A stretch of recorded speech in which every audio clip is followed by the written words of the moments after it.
du 15 au 19, ils s'étaient réunis. Au cours de cette réunion, il était décidé d'attaquer l'aéroport international Diori Hamani. Ce n'était pas l'EIGS, ce n'était pas le JINIM, c'était un conglomérat de mercenaires que les Français ont financé et nous connaissons le montant du financement. Ce conglomérat, dont la réunion de cadrage avait eu lieu du 15 au 19 juillet 2025 à Yablé, avait reçu pour mission d'attaquer fin décembre 2025. Il faut suivre ce que font les services français pour comprendre leur psychologie, pour comprendre leur mentalité. Vous vous rappelez, à travers certains laquais, notamment le site Ingade, malheureusement un site que c'est justement des services français qui l'animent, mais qui communiquent les éléments à ce malfrat pour les porter à la connaissance des Nigériens et du monde entier. Et ça, il faut que les Nigériens le sachent. Ils avaient, si vous vous rappelez, lui et un certain Barou Chekarou, mis sur leur site que le général Tchani s'est affolé et il a convoqué une réunion parce qu'il a appris que l'aéroport sera attaqué. Mais c'était des projets qui ont été développés à Yablé du 15 au 19 juillet. Ce n'est pas des chimères. Ce qu'ils disent, c'est réellement leur intention. Nous, Nigériens, nous avons eu l'occasion ou les occasions multiples de savoir que ces gens disent par anticipation ce qu'ils ont déjà ordonné de faire. C'est les dispositions que nous prenons qui font que ces gens sont obligés de reporter. Mais aucun dispositif n'est parfait. Bien sûr. Qu'on me dise une seule capitale au monde qui n'a pas fait l'objet d'attaques terroristes ou d'attaques de grands bandits. La France, c'est Paris leur capitale, j'espère. Bien sûr. Allez-y voir. De mars 2013 à novembre 2024, la France a enregistré 53 attaques terroristes. De ces 53 attaques terroristes, 80% sont conduites à Paris. Donc, aucun dispositif n'est parfait. Ils sont prompts à dire que nous sommes des incapables. Mais si nous sommes des incapables, peut-être c'est parce que nous sommes des bons élèves, puisque c'est d'eux que nous avons hérité cette incapacité. Et justement, c'est cette incapacité que nous voulons écarter de notre vision. C'est cette incapacité que nous voulons amener le peuple nigérien à comprendre que ce n'est pas la bonne voie, la voie des incapables, que Dieu nous en préserve. Vous vous rappelez Bataclan, vous vous rappelez le site de Charlie Hebdo, Oui. vous vous rappelez le stade où le président français était au stade quand des attaques simultanées ont été conduites à Paris. 7 attaques la même nuit. À Bataclan, c'est 91 victimes. 91 en moins de 30 minutes. Donc, ces gens qui crient à notre incapacité, peut-être qu'elle est héréditaire, et quand je dis héréditaire, pas nigérienne, elle est française. C'est pour vous dire, en parlant sérieusement, qu'aucun dispositif n'est hermétique. aucun dispositif n'est infaillible. Nous apprenons, nous Nigériens, de nos failles et nous les corrigeons. Nous avions appris, et ça grâce à notre formation, à anticiper. Parce que dans chaque opération, nous avons appris à prévoir l'imprévu.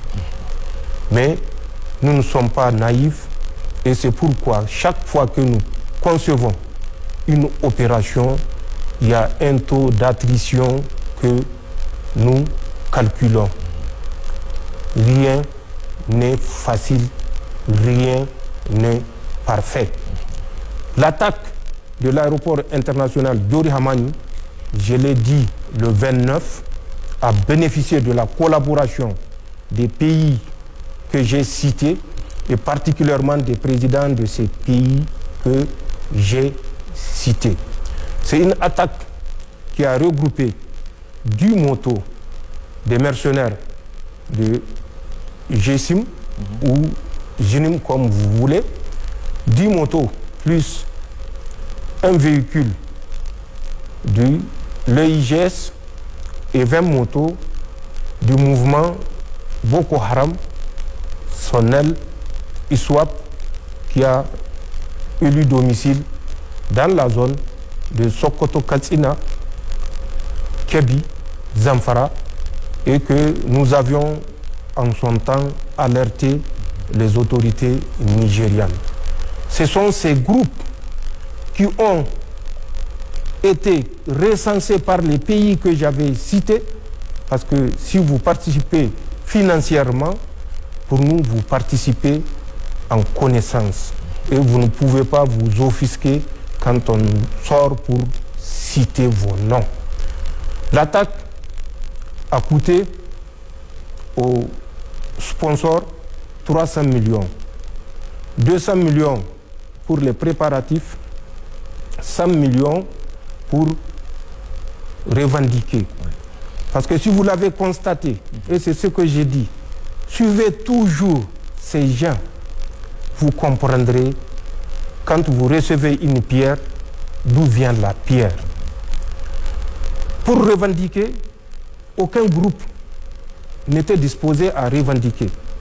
Contrairement aux habitudes, c'est près de 72 heures après que l'EIGS a revendiqué. Mais nous savons aller au-delà de lignes, parce que nous avons les moyens d'aller au-delà de lignes. Pour qu'il revendique, il a bénéficié de 100 millions cash de francs CFA. C'est en ce temps qu'il est parti revendiquer.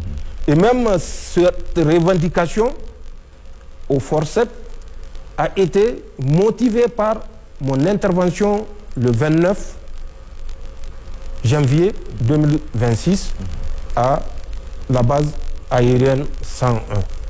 Il fallait démentir une évidence et il fallait trouver le bouc émissaire au coût de centaines de millions et ce bouc émissaire a été l'EIGS. Je maintiens, je persiste et les Nigériens doivent s'en convaincre. Chaque fois que nous sortons pour dire quelque chose, nous ne le faisons pas sur un coup de tête.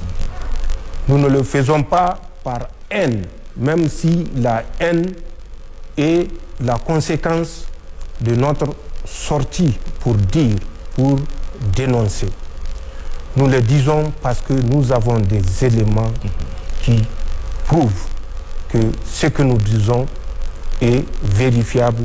Nous avons les écrits, nous avons les acteurs et nous avons les moyens mis à la disposition de ces mercenaires.